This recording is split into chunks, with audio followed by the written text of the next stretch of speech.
So we're going to move on to part 2 of the novel, and in this section, it's a it's a good idea to sort of keep track of who's who because in a worse situation, all of the soldiers are introduced, and it's sometimes hard to keep all the characters straight at this point. So when a new character is introduced, I would write down their name, and usually there's some sort of characteristic or object that's associated with each man.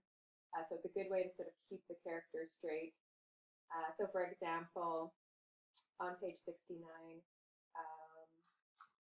we have Robert leading a convoy of horses and men, and they end up being sort of stuck in this muddy ditch, dike, and we're introduced to a couple of new characters in this section. So the first one we meet is the bugler, Willie Poole.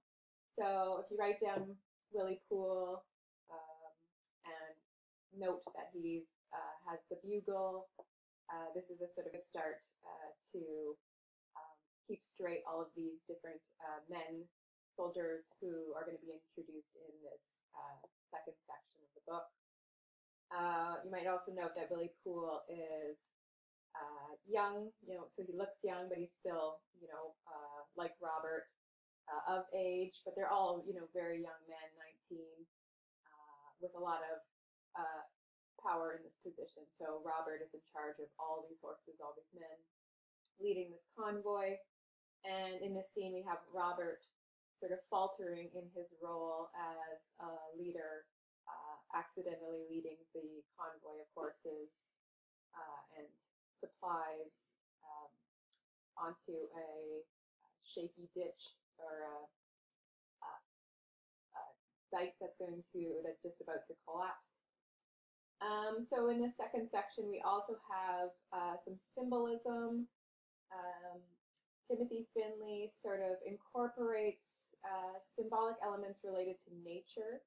And it seems as if, Robert and the other men have to sort of, in addition to sort of battling each other, the other army, they're also up against sort of the conditions of the natural world, which have been sort of raised and sort of destroyed by the war situation. So as you can see in this photograph, just the land itself becomes almost like a death trap with these large pools of water, and the water itself has sort of absorbed all the chemicals, the chlorine gas that's being used, and the ground itself is turned into these sort of mud sinkholes, and the air itself is often described as sort of full of chlorine gas and this fog that creeps in. So it's kind of the corruption of the natural world too, how this war has completely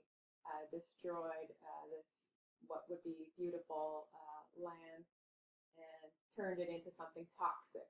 And Robert will have to sort of also, while he's surviving, gunfire and being shelled and bombs going off, he's also struggling against the natural elements that have been sort of turned toxic and destructive. So those natural elements, the mud, the water, the chlorine gas in the air, and fire as well. So all these elements will become part of his challenge to survive. And, as a nature lover, Robert is sort of out of his element in a way as well. So he is stuck in a very toxic environment that's dangerous to himself and to those around him. So in part 2, Findley doesn't, he sort of illustrates some of the military situation that was part of World War I. So when we're talking about World War I, we're talking about trench warfare. So the use of trenches and these were used for the men to sort of move their arms closer to the front lines of the war.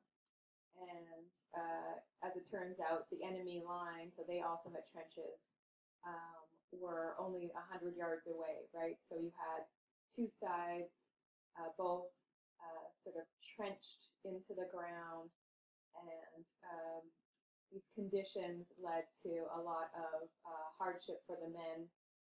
So if a shell went off near the trench, some men would be buried alive, some wounded. The trenches would become these sort of bogs. If it rained, the land itself became sort of absorbed all the toxic gases used. There would be rats and other sort of fleas and lice spread throughout the dugouts. And if you were stuck in the in-between, 100 yards between one side and the other, you were part of no man's land. And if you were wounded in that section, you could be just stuck there for days at a time, starve to death, because it would be too risky for you to stand up or move, or for another soldier to come get you, because they're putting themselves at risk. So it's sort of one side against the other, both suffering in the conditions of trench warfare. So the strategies that the military strategists employed, the trench warfare, turned out to be almost like a death trap for the soldiers themselves. They become almost like, rats or vermin in this trench system, expendable to the military strategists who plotted the war but didn't serve in the army. So we have a kind of horrifying situation that the men themselves were sort of brought to their breaking point through the conditions of the war itself. So this illustration kind of gives you an idea of how the trench system was set up. So you have the frontline trench, and then in front of that would be no man's land. So your trench and the opponent's or enemy's trench lines would be 100 yards apart. And then there would be barbed wire fences again to sort of another little way of keeping the enemy out. And then the trench systems had sort of these connecting trenches, so they could bring in convoys of artillery, and then these communication trenches would be used to bring those weapons to the front lines and bring all the supplies from sort of stations that are further back to the men at the front of the war.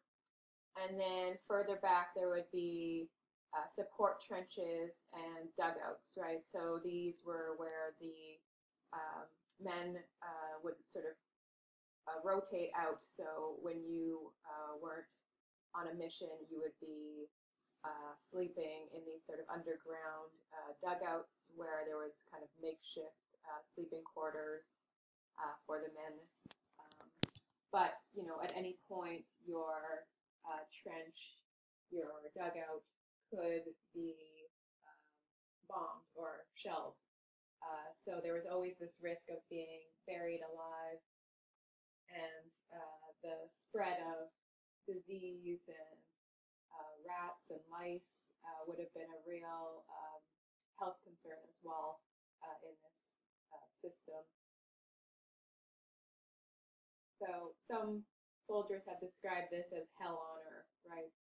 So some military strategist somewhere said trench warfare was a good idea, but the sort of theory didn't live up with the practice, and in reality it became a kind of hell on earth for these men who were stuck in these underground trenches.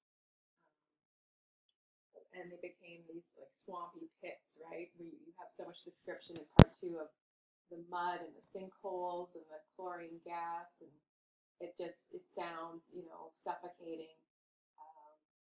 And for somebody like Robert, who has spent his whole youth running in on the fields and enjoying freedom and clear skies and nature and the beauty of the natural world, to see this land sort of destroyed would have been also part of his coming of age, his learning and experience of just how brutal and horrifying and destructive war can be.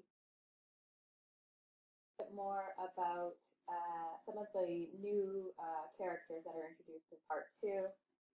So while Robert is leading this convoy, and he made a wrong turn somewhere, so we have an example of his sort of leadership being faltering. So his, as a masculine sort of hero figure, he finds that it's a lot harder than initially thought. So he has to sort of, there's a learning curve in terms of his leadership, and he makes these mistakes as any human might. So he meets Levitt. So on page 75, Levitt is described. So Levitt is a very practical man, very bookish, and he values his books, theories of war, and he's inexperienced in the realities of war. So Levitt is a junior officer, and he's the one who tells Robert that he's made a wrong turn. And then on page 76, we have Levitt described. Levitt's sense of detail was practical, if nothing else. He's very practical, right? So that's one characteristic that you can make note of for Levitt. He's all about practical information and very sort of to the point, very, not exactly a friendly guy, but, very much wants the war to sort of play out as he's read about it in in Clausewitz, who was a writer, a military strategist. So Levitt informs Robert that he is on the wrong, or led them onto a dike that's collapsing. So Robert has to lead the rest of the sort of he has to lead the men and the horses off of this collapsing dike. And Robert, I guess, has to sort of lead, he has to admit that he's made a mistake, but he still maintains this sort of composure of being a leader. So on page 76, we have Robert pretending. It's almost like a performance. He tries to sound like he's in control. And Robert said, "What's our situation?" He was trying not to shake, trying to sound like a CO, stiff and unmoved. So there is almost this performance aspect of gender being shown in this scene, where Robert, even though he's afraid, shaking, he has to kind of hide that fear or that uncertainty under a mask of composure. He has to be very stoic, stiff, unmoved, sure of himself, even though inside he's very frightened and unsure of himself. So that's part of that, the mask of masculinity that we've spoken of. And after we have Robert struggling through the forces of nature, he almost drowns in this scene where he discovers that there are these pools of almost like sinkholes where men have drowned and their bodies are there. He discovers floating in the water, and there are the birds that are feeding off of these floating bodies, and they're all around in this field that's been blasted and shelled. So there is this elements